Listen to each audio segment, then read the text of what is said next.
Et au téléphone, nous sommes avec Dr Langis Michaud. Il est optométriste et professeur à l'école d'optométrie à l'UDM. Bon après-midi, Monsieur Michaud. Bon après-midi à vous. Comment ça va, Monsieur Michaud? Ça va très bien. Est-ce qu'on continue à faire des découvertes dans l'optométrie, professeur? Ah ben oui, tous les jours, tous les jours. La recherche est très forte et on trouve des nouvelles façons d'aider les gens à mieux voir et avoir des yeux en santé. On est de plus en plus en santé dans les yeux ici au Québec? Ça dépend de qui on parle. C'est sûr que la population vieillit, donc on a des problèmes dus au vieillissement de la population, des cataractes, du glaucome, de la dégénérescence maculaire. Alors ça, on en voit plus qu'on en voyait parce que la population vieillit.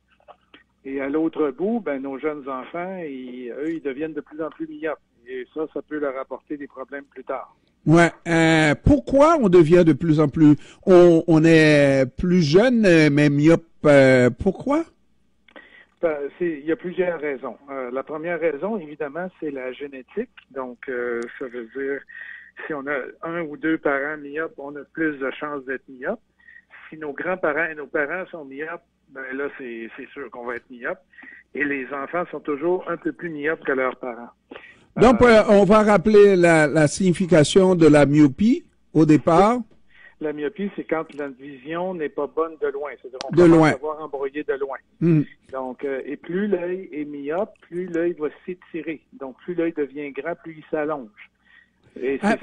Comment l'œil s'allonge? Oui, l'œil s'allonge quand on devient de plus en plus myope. Donc, il grandit, mais le problème, l'œil, c'est comme si on avait une chemise et qu'on prenait demain matin 5 kilos, 10 kilos, 15 kilos, et on a toujours la même chemise. À un moment donné, la chemise, les coutures vont travailler, puis les boutons vont lâcher si on prend trop de kilos. Et on change pas de chemise. Mais donc l'orbite de l'œil reste toujours le même. Et puis, mais l'œil enfle, l'œil devient plus gros. L'œil devient de plus en plus long et là, ça peut causer des déchirures à l'intérieur de l'œil, ça peut causer des bris. Alors c'est pour ça qu'on Qu'est-ce qui explique que l'œil s'agrandit? C'est plusieurs signaux. Tu sais, comme je dis, la génétique joue, mais ce qu'on appelle la qualité des images que notre œil voit va faire qu'il va s'allonger. Si on envoie un mauvais signal dans l'œil va s'allonger. Et le mauvais signal, c'est on envoie un mauvais signal, je n'arrive pas à comprendre parce que c'est moi qui vais chercher l'image. Quelquefois, je vais faire un effort supplémentaire. Non, c'est-à-dire que l'œil perçoit les images sans qu'il fasse d'effort. La lumière rentre dans l'œil. Donc, mais ça devient un signal pour l'œil, quand la lumière rentre dans l'œil directement. Je regarde la télé, l'image de la télé rentre dans mon œil sans que je fasse d'effort. Mais cette image-là, ça passe à travers un verre ordinaire, par exemple, ou si je dois porter une lunette et que je n'en porte pas, là, ça devient comme un flou, puis ce flou-là, il fait juste dire à mon œil, agrandit encore plus, et là, ça va devenir encore plus flou. Non, je pensais, docteur, que, étant donné que je vois difficilement de loin, je fais des efforts pour décoder le message à distance et ça fait allonger l'œil, non? On peut le dire un peu comme ça, là, mais ça dépend de comment l'œil va voir, finalement, et de la façon qu'on va le corriger aussi. Alors, donc, on a des méthodes maintenant pour empêcher l'œil d'allonger. On a des verres de lunettes, on a des verres de contact, puis on a des médicaments qui nous permettent de traiter les enfants qui sont myopes pour justement que leur rétine, que leur œil ne s'allonge pas trop longtemps et ne s'allonge pas trop. Parce que ce qu'on veut éviter, c'est qu'ils arrivent avec des problèmes à 25, 30, 40, 50 ans où ils vont avoir des problèmes de santé de l'œil. On ne peut plus corriger. Exact. Docteur, j'allais poser la question, mais il me semble que la réponse va de soi. Par rapport à il y a 50 ans, il y a des développements qui ont été faits dans ce domaine d'optométrie. Exemple, aujourd'hui, on peut totalement enlever l'œil et corriger à l'extérieur et remettre l'œil à sa place, hein? Je sais pas exactement à quoi vous faites référence, mais pour des corrections, les corrections se font beaucoup plus facilement qu'autrefois. Oui, il y a plusieurs techniques qui n'étaient pas là il y a 50 ans, bien évidemment, puis qu'on a maintenant. Mais en chirurgie, par exemple, c'est sûr que si vous avez une cataracte, c'est comme si la vitre de votre œil devenait sale, puis on commence à plus bien voir. Il faut enlever la vitre, puis il faut la remplacer par une vitre neuve. Mm-hmm. Il y a 50 ans, ça se faisait pas. Ou très peu, ou c'était dangereux. Maintenant, ça se fait couramment. Là, les ophtalmologistes font ça tous les jours et c'est très sécuritaire. Là, ça va bien. Non, alors, je ne veux pas vous faire dire ce que vous n'avez pas dit. Le fait de pouvoir enlever l'œil de l'orbite et nettoyer et faire tout ce qu'il faut et remettre l'œil à sa place, c'est faux. C'est une légende urbaine. Non, on peut pas. Légende urbaine. Non, on peut pas enlever l'œil de l'orbite et le remettre. Pas du tout, hein? Pas du tout, non. On n'en est pas encore rendu là. Non, puis ça serait surprenant qu'on y vienne un jour. Écoutez, il y a des millions, sinon des milliards, mais des millions de nerfs qui sont dans notre œil, des millions de fibres qui nous font voir. Il y a plein de vaisseaux sanguins. Et tout ça est arrangé d'une façon extrêmement complexe. Alors, de remplacer cet œil-là puis par quelque chose d'artificiel, c'est absolument impossible. Et lorsqu'on remplace l'œil, c'est un œil tout simplement de convenance, mais il ne permet pas de voir. C'est une prothèse artificielle, là, donc c'est un œil de vitre, comme on dit, là. Mais ça ne permet pas de voir du tout, là. Alors, donc, quels sont les efforts qu'on peut faire? Quelles sont les précautions qu'on doit prendre pour éviter les problèmes qu'on a mis de l'avant il y a quelques minutes, surtout l'allongement de l'œil? L'allongement de l'œil par la myopie. La première des choses, c'est que les enfants doivent aller jouer dehors au moins 1 à 2 heures par jour. On doit aussi limiter le temps des écrans. Être maximum 1 heure par jour sur les écrans pour les enfants de moins de 10 ans, maximum 2 heures par jour pour les enfants de plus de 10 ans. Et pour les enfants de 0 à 2 ans, aucun écran. Aucun. Pas le téléphone de papa, pas le téléphone de maman, pas la tablette de papa, pas la tablette de maman, pas dans la poussette pendant qu'on fait nos courses le samedi. Rien. Aucun écran avant 2 ans. Et ça, docteur, je comprends que l'œil, à cet âge-là, avant 2 ans, peut prendre toutes les formes, n'est pas encore tout à fait formé, comme on pourrait dire. Exact. C'est trop d'efforts pour lui. Et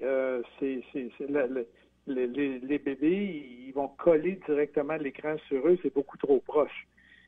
Donc ça défait leur vision complètement.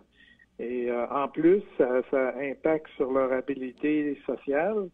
Ça impacte sur le fait, quand vous parlez à quelqu'un puis que vous décodez, même si la personne vous parle en faisant des gestes, vous décodez par ses gestes si elle est agressive, si elle est de bonne humeur, si elle va être amicale avec vous ou pas. Alors ça, on apprend ça entre 0 et 5 ans, à force de voir les adultes, à force de voir les gens réagir.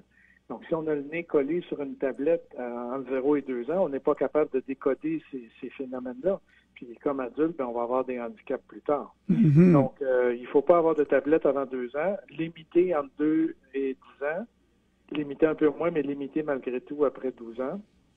Et, comme je disais, donc, aller dehors, bien se nourrir.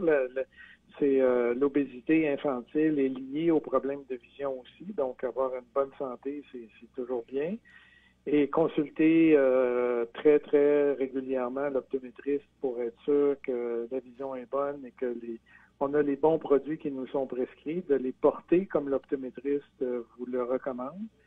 Et parce que si on prescrit une lunette puis qu'elle reste dans le tiroir puis qu'on se contente de voir embrouiller, l'œil va s'allonger, ça va juste être pire après. Donc. Docteur, qu'en est-il pour les vieux enfants comme moi, 50, 60, 70 ans, 80 ans? Il n'y a plus rien à faire là? La première chose, c'est un peu comme chez l'enfant quand je parlais de nutrition. L'œil n'est pas isolé. L'œil fait partie de notre corps humain. Il vieillit aussi. Il vieillit aussi, mais si, par exemple, vous avez du diabète, si vous avez de l'hypertension artérielle, si vous avez du cholestérol, si vous avez des maladies qui affectent les vaisseaux sanguins, bien, ça va affecter votre œil directement. Donc, la première précaution pour pas que votre œil soit affecté, c'est de bien contrôler ces choses-là. Donc, de voir votre médecin, de bien prendre votre médication, de bien vous nourrir, de pas avoir une nourriture trop riche en gras et pour éviter les problèmes de santé plus tard. Pas de nourriture trop salée non plus, parce que ça fait monter la pression artérielle. Donc, tout ce qui affecte nos vaisseaux sanguins, notre santé en général, va affecter les yeux. Donc, à partir de 50 ans, si on se nourrit bien, si on fait de l'exercice régulièrement, si on se tient en forme, ça va bien. Aussi, ne jamais fumer. Ou si vous fumez, cessez de fumer. Parce que la fumée de cigarette fait durcir les vaisseaux sanguins et c'est la cause numéro 1 de ce qu'on appelle la dégénérescence maculaire. Donc ça, c'est la rétine, la partie sensible de notre œil qui nous fait voir, qui peut développer des hémorragies et qui peut développer de la sécheresse. Donc on peut perdre une bonne partie de notre vision à cause de ça. Alors, donc si on fume, il faut arrêter de fumer. Si on n'a pas fumé, tant mieux. Mais on s'expose pas non plus à la fumée de cigarette. Et à partir de 50 ans, encore une fois, consulter l'optométriste. Lui, est capable de dépister certaines maladies. Il est capable de les traiter. Il peut prendre les moyens pour que vous restiez avec une bonne vision toute votre vie. Vous savez, l'œil, c'est la seule partie du corps humain où on peut voir les vaisseaux sanguins sans être obligé de couper avec une chirurgie. Donc, moi, quand je vois un fond d'œil, je suis capable de voir les signes d'hypertension, de cholestérol. Je suis capable de voir les signes qui sont anormaux. Et là, je vais référer au médecin de famille. Le médecin de famille va faire son travail après ça. Et docteur, la phrase que je déteste de mon optométriste qui sait que je suis diabétique en me disant non, l'œil n'est pas encore affecté, n'est pas encore. C'est le mot encore que je déteste, comme quoi ça va venir quand même, docteur. Oui, effectivement. Le diabète, c'est connu, dépendant des types de diabète, là, mais la plupart des adultes, c'est diabète type 2.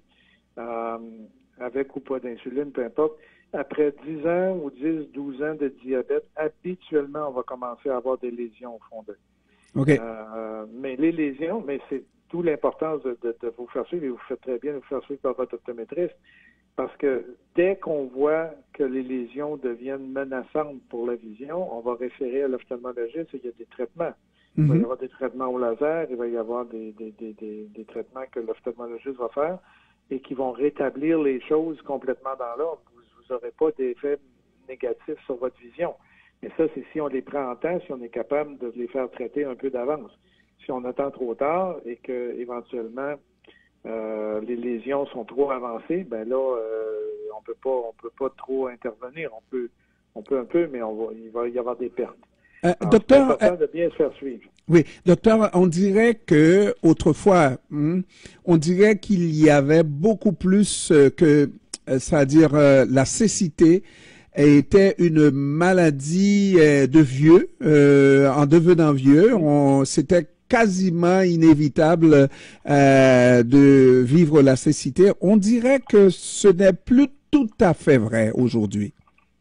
Ben, heureusement, parce que les gens consultent un peu mieux, mais aussi parce qu'on est mieux formé, puis on a plus, la science nous a apporté plus de médicaments et d'interventions qu'on peut faire auprès des gens, ben on réussit à maintenir la qualité de vision passablement plus que ce qu'on voyait. On dépiste mieux, donc on peut mieux traiter avant qu'il soit trop tard. Et malheureusement, quand les conséquences arrivent pour des personnes qui malheureusement, pour qui on peut rien faire, ben là, encore une fois, notre société s'est développée, puis c'est à peu près unique au Québec.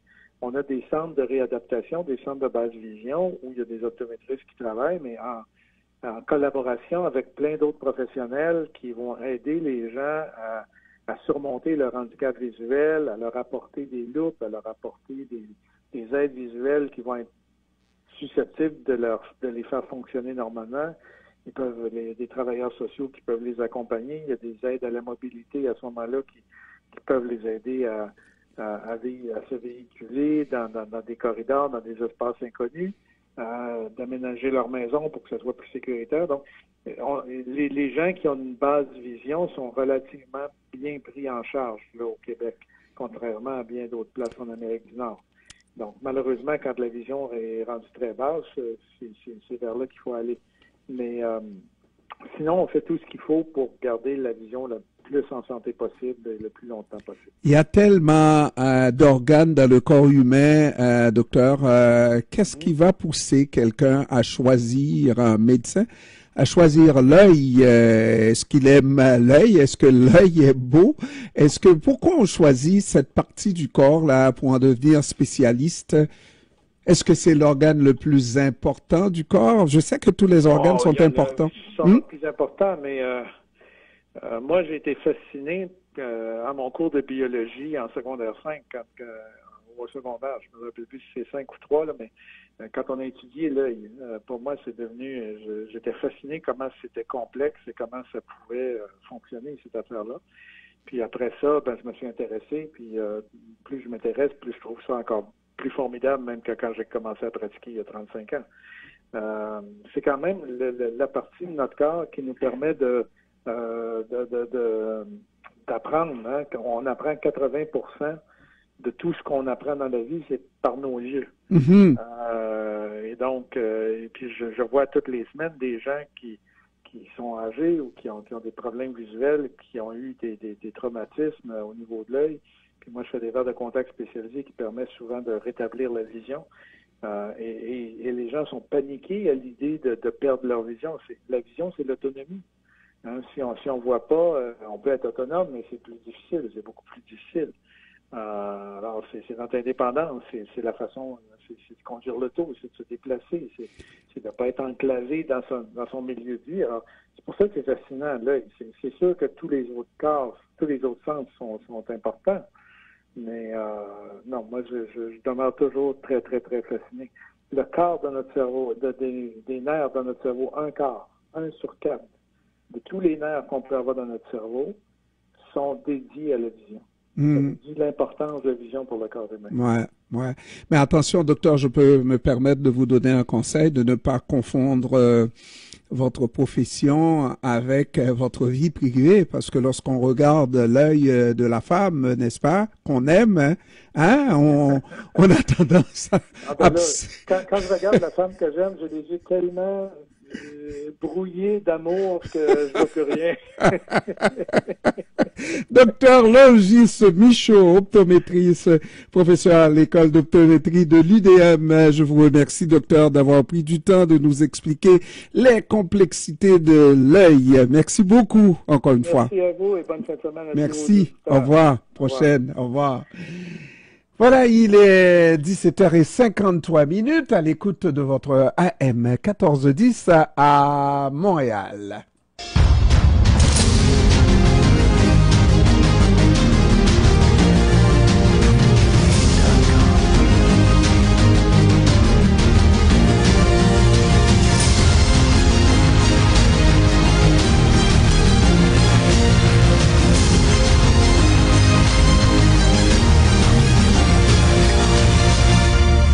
C'est le moment de remercier les participants à cette édition, mesdames, mesdemoiselles, messieurs. On remercie Stéphane Trudeau, directeur technique de Bitume Québec.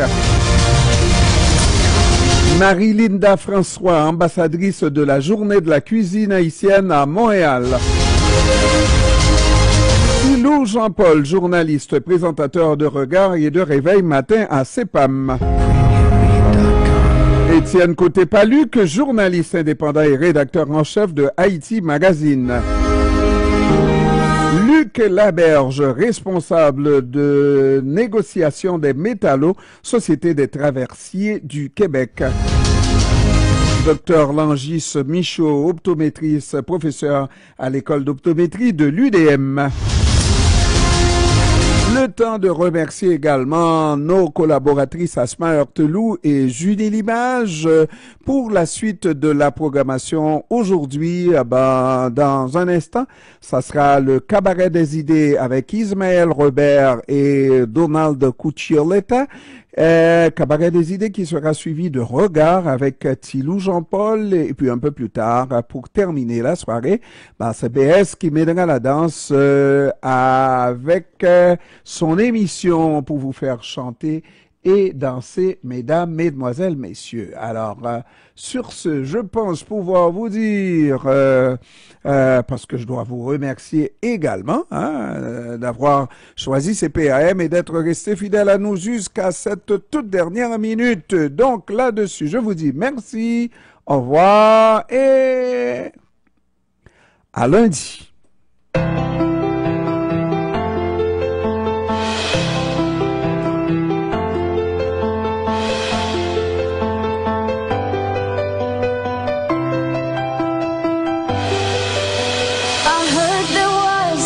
Secret chord that David played.